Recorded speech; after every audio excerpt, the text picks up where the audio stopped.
Hello, we're back again for Myriad Plots. I'm Jason, I'm Grace. and today we're going to talk about character death. Actually, it's a two-parter, character death and the death of games. Yes, but death is the common denominator. Yes, well, death comes for us all. Right. But, it's a tricky thing in games, and that's what we're going to look at. Yeah, so let's start with character death. I think that's the most controversial aspect. Right. And it's tricky because you don't want to have, a character die Usually. too much. I mean, even the mechanics that they have to work with, like, say, in a multiple user online game. They, like, World of Warcraft, you've got, like, the resurrection sites, or do you just come back? Do you lose any of your stuff? And then, of course, in role-playing games. Yeah, in role-playing games, you spend hours and hours on this character. I mean, it's similar to an MMO, but you have, I think, probably a tighter connection. Mm-hmm.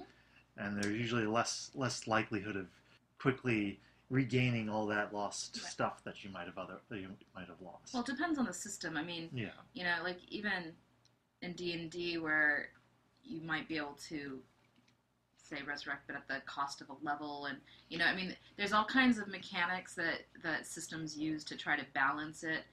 I mean, at the same time, you want to have the risk of it, because otherwise, if your character is completely immortal or cannot be touched, then one, it's not realistic. As you said at the beginning, everybody here in the real world, we're mortal. We can die. There are things that we do that or that we don't do that could be, fun, but we don't do it because, there's a chance you could die. I mean... Yeah.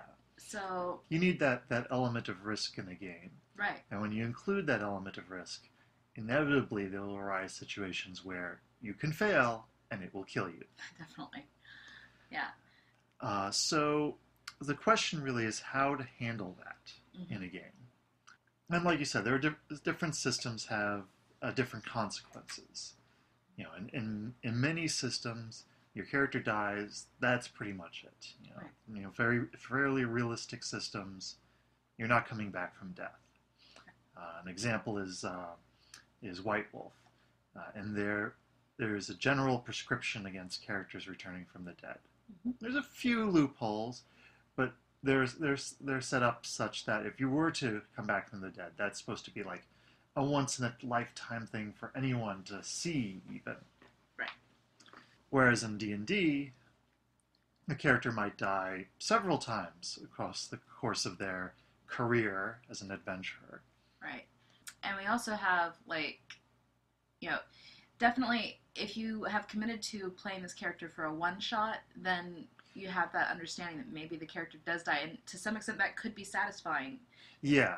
I've been in a number of games that have been essentially, especially horror games, where it's a one-shot, and there is an expectation that your character will not survive the night. Right, just like when you go to see like a horror movie in a theater, that most of the main characters will die. Right.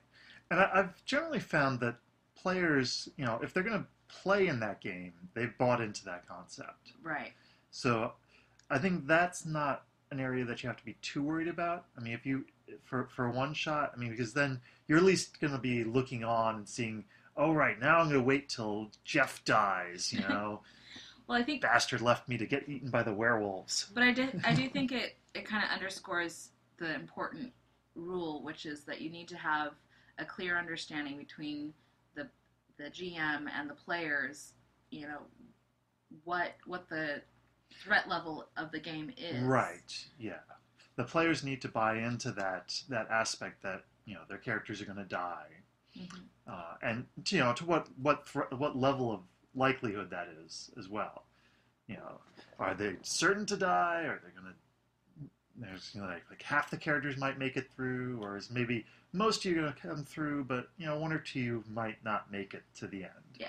And, different GMs are going to have different styles.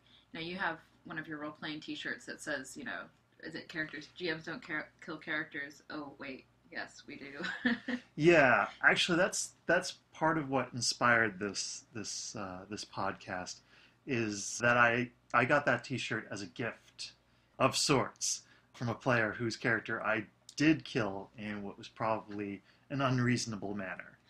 All right, so maybe that's a good transition. We can talk. What is an unreasonable character death? An unreasonable character death is one that doesn't give the character, I mean the player, to a chance to affect its outcome. If you're in a combat and bullets are flying, people are dying left and right, then it's not unreasonable for your character to just die in that situation. Right, just like in real life, if you're doing if you're in a war, if you're in a war zone, or you've signed up for a Halo jump, without proper training, things like that, you probably will die. And you go into it for whatever reason with that understanding, but you made that choice, right? Ultimately, right. And where death has more pathos and seems unfair, both in real life and in games, is when you don't have that choice. Yeah. So this specific incident, I was being a little too realistic, and the character ended up getting assassinated in his sleep. Yeah, and I think to some extent you could generalize this to situations where GMs might have a character, held hostage or kidnapped in a way that the character wasn't able to respond to it. Something like, even, I don't know, maybe knocking... The classic, mm-hmm. You all end up in prison and your stuff is taken away. Yeah, and again, if there isn't... I mean, that's one way you could start a game that way, and the players all know that they're starting off in prison. That's perfectly fine if the players have signed up for that.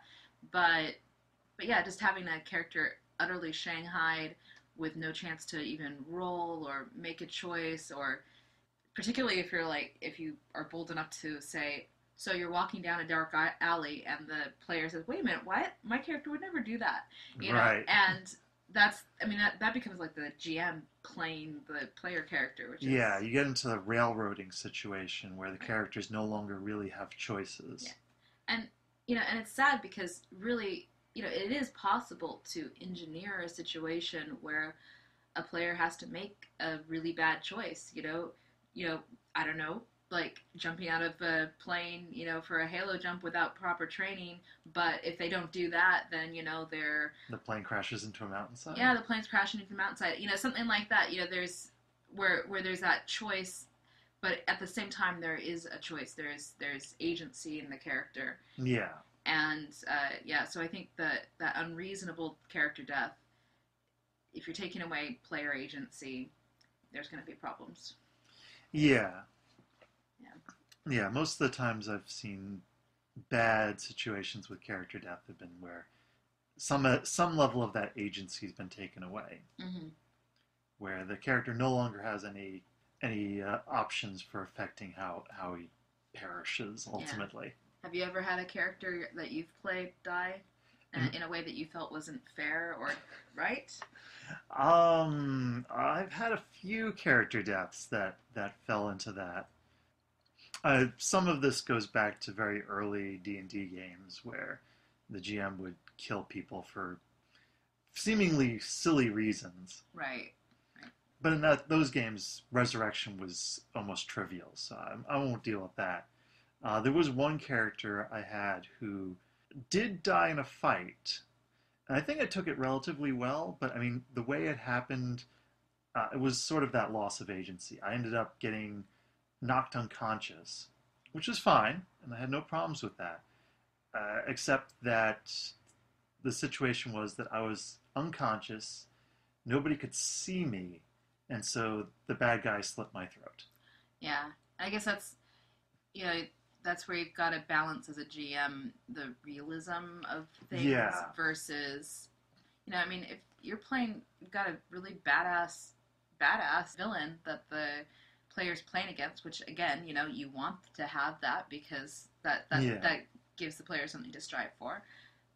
But, and that evil character would totally coup de grace somebody who's fallen unconscious. However, you've got to realize this is a player and they didn't have, is it going to feel right for them? Right. To lose that character. Right. That's the real tough part. Is at least for me, because I'm a very, very simulationist GM. I tend to get in the minds of the character, of the NPCs, and try to figure out exactly what they would do logically. Yeah. What the next logical step would be. And when that leads to these situations, that's when I need to catch myself and find some other way to deal with that without killing the characters without them having a chance. So if you had the game that you mentioned where you were the GM and there was that assassin who was just so good, snuck right in and killed them, how would you change that? What would you do as a GM now? That is a really tough question, because the situation where that character got assassinated in his sleep was such where there was exactly that we had this really nasty villain they had faced before in a sort of roundabout way. He was basically the greatest assassin in the world. Mm-hmm. He was incredibly stealthy, and the situation was that he couldn't get at his primary target. Mm-hmm. So if I had to do it again, I see one of two ways I could have handled it better. Mm-hmm.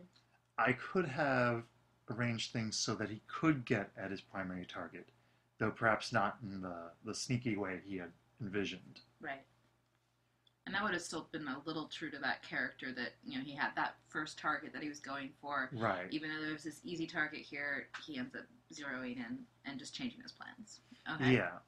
I think that's probably the best answer. The other option would have been for him to fail his stealth roll and had the character's bodyguard spot him. Mm-hmm. In which case, his bodyguard, who happened to be the character's henchman, could have then rolled out that combat. Mm-hmm. Still might have ended up dying, but at least there would have been a chance there. Yeah, and so I guess that's the thing to think about, is just fudging the dice. Yeah, we all do it, as GMs especially. That's hopefully. But even thinking about just because if you are a simulationist GM, just because it's the first thing that occurs to you that this player, that character would do, doesn't necessarily mean it's the only thing they would do. And so, you can take a step back. Yeah. Makes sense. Any other ideas we have about character death? Well, I do think that we touched on it briefly, the similarities between premature death and railroading or kidnapping, things like that. But yeah, I guess I would readdress that. I actually have never had a character that I've played die in a way that I felt was not, true to the character or satisfying, a satisfying climax to the end of the game. But I have had characters, that were like kidnapped in a way that,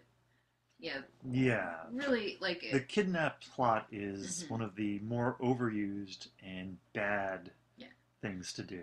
And there are ways to handle it, though. Well, I'll say I have had a game where I actually volunteered my character to be kidnapped just because, we needed a hook for the party, the group to get back together, after we kind of gotten to the end of one big thing, and the most natural thing was for us to disperse. But, so I said, well, I'll just go do something stupid. Yeah, it fit with my character, and, sometimes I have a hard time playing sort of characters that do silly things that I might not have done, but definitely if one, it fits my character being a little bit silly, and two, it helps the GM move the plot forward, then that's one thing.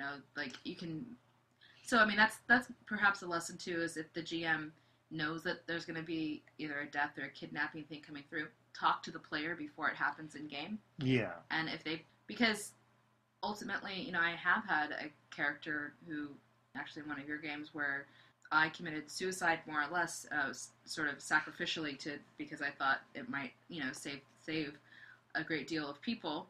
And I really didn't know whether I was going to die or ascend or go to hell. I didn't know what was going to happen to my character, and that was actually very satisfying for me as a player because, of the whole arc of that character, and it showed a lot of development for the character.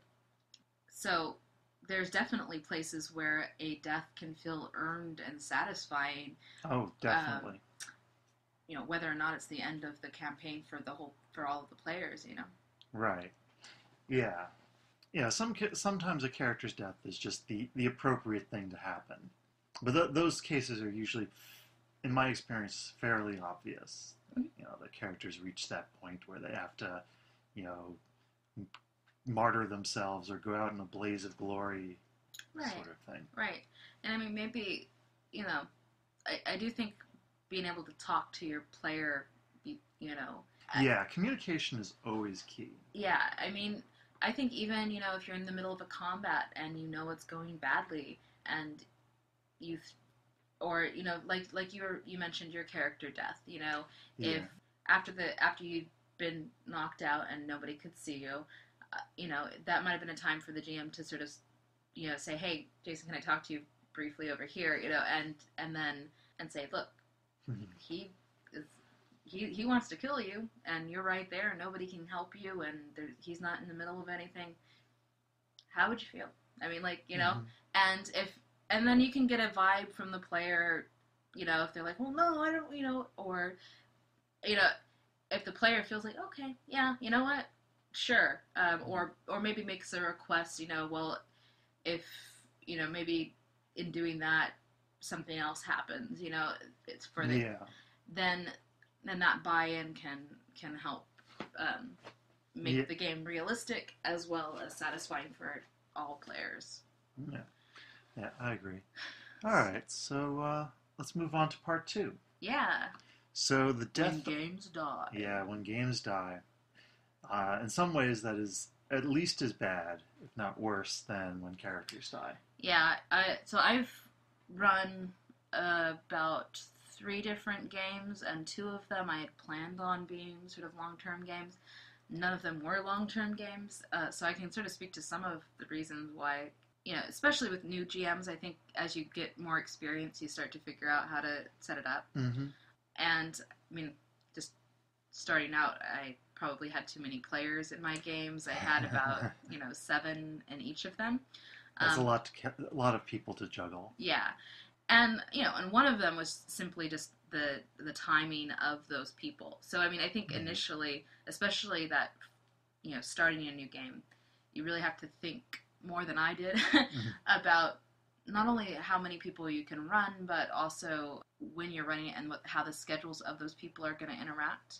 Yeah, you want to make sure that you have enough people, A, and B, that they will all show up in a regular amount of time. Well, and that it doesn't help if you have, 4 people who both want, who all want a game, but, 2 of them work a schedule that they always work weekends, and the other 2 have a really busy week and their weekends are free. I mean, I guess that's obvious stuff, but especially if you're getting excited about a game and you don't have a regular group and you're trying to build something, that's definitely something to look at. Yeah. And yeah, so I don't know, what else do you think?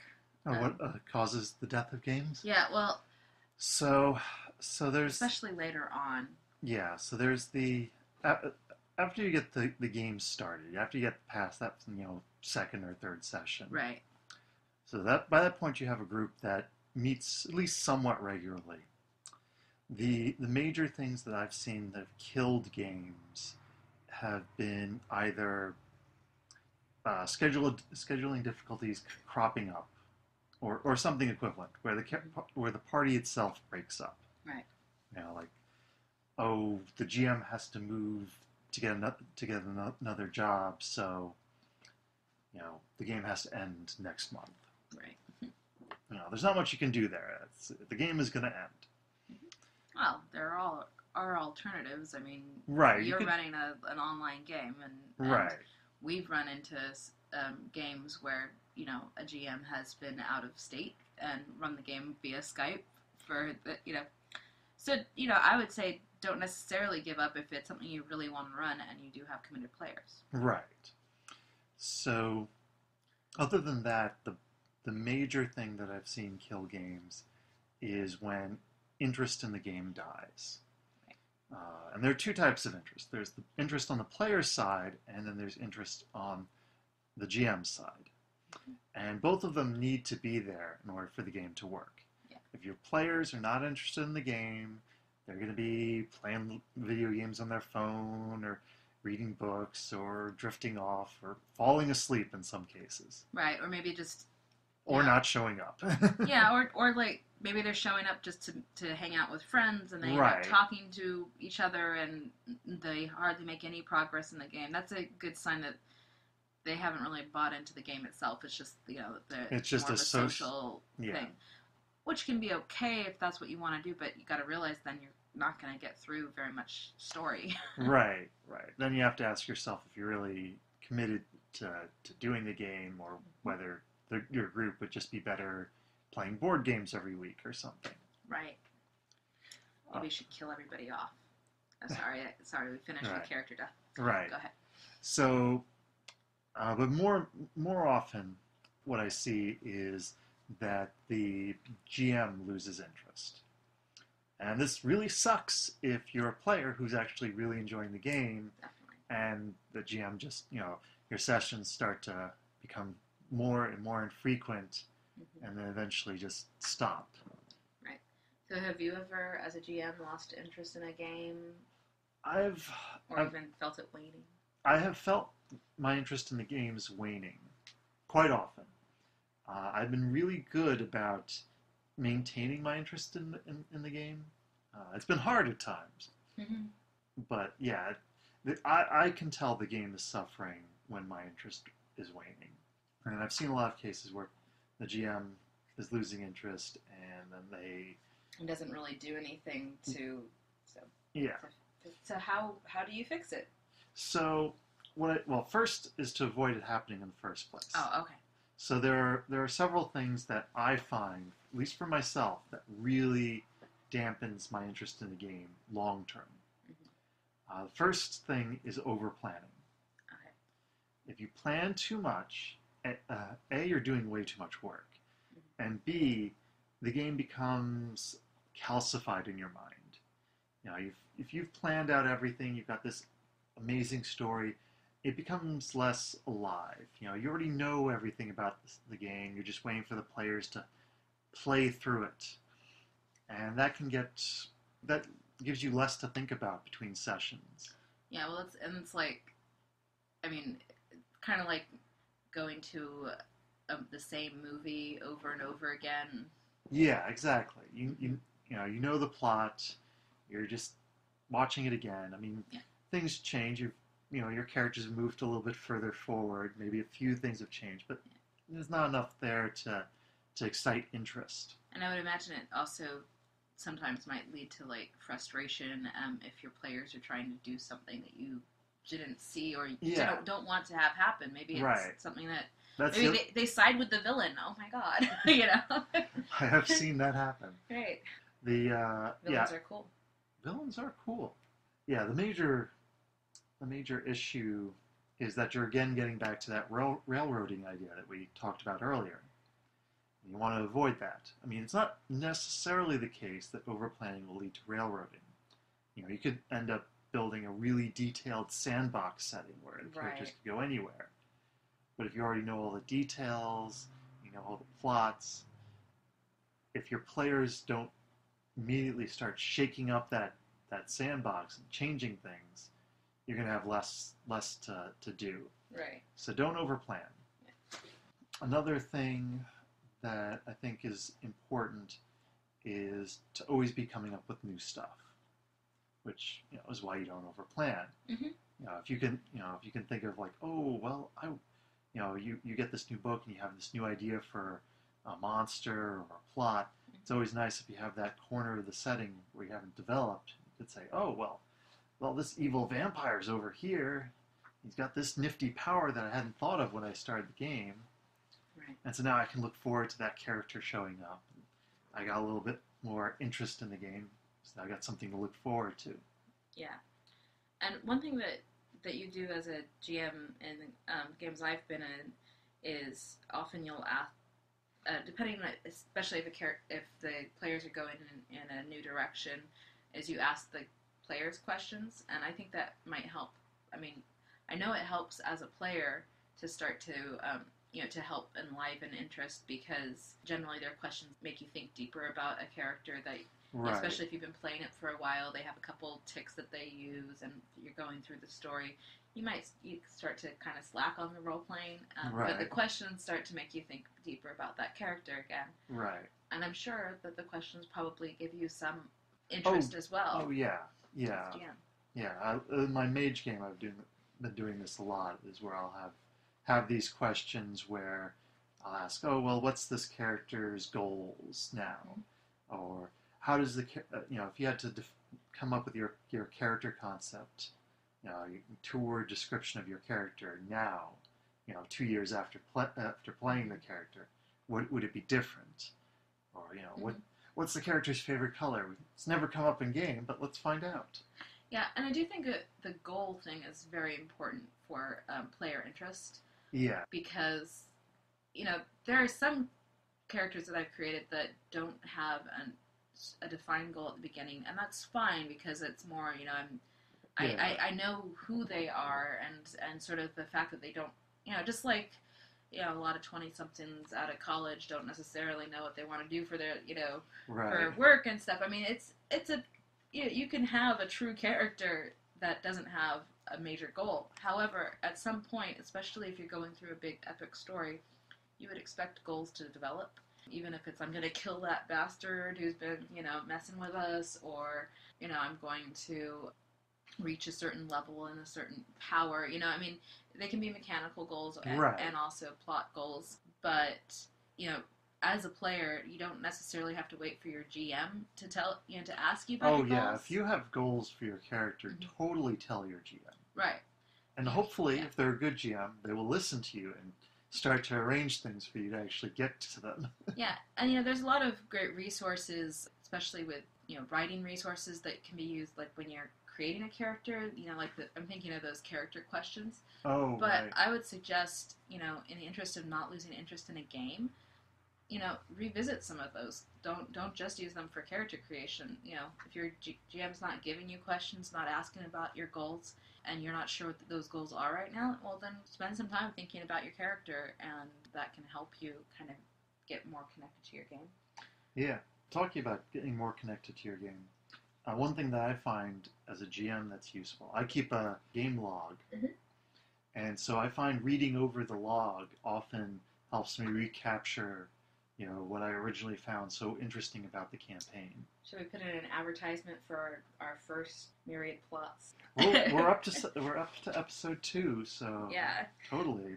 Character logs is in episode 1. Yes, if you want to know more about that and resources, just check those out.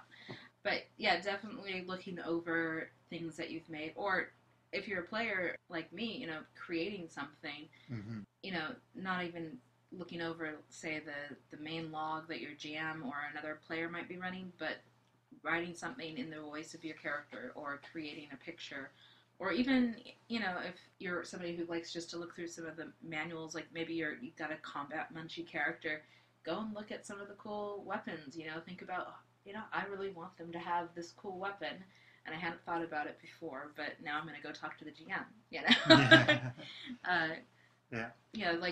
Yeah, there's new source books that come out for games sort of all the time, unless you're playing an old school system.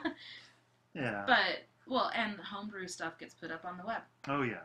So, do some research. And ultimately with games, if you want to be interested in the game, if you're enjoying it, especially if you see it as, maybe it is mostly a social thing, you like hanging out with your friends, and this is something that you do, and you have fun role-playing, but it's, in some ways, the story is secondary for you, but it doesn't mean that the story has to suffer, especially if some of your friends really like that story. Maybe, sadly, so being social with you is secondary for them. No, I don't know. But you can, there are things that you can do to make sure that you're interested. Right. Yeah. So, any other things we need to say about the death of games and how to prevent it? I don't think we have anything else to say at the moment about preventing it. Sometimes games do have to die. Not everything can go on forever. I think we're near the end of our time here. So I won't talk about how to end games. But I've written a blog about ending games. Yeah, and we might talk about it on another episode of Myriad Talks. This has been Grace. And Jason. And thanks for listening. We look forward to your comments. Thank you for listening to our show. Please visit our website at noordinaryobsession.com, where you'll find show notes from this and other podcasts, along with our blog and Twitter feed. This has been a production of No Ordinary Media, all material copyright unless otherwise noted. As always, be kind to us and subscribe to our feeds. Good night.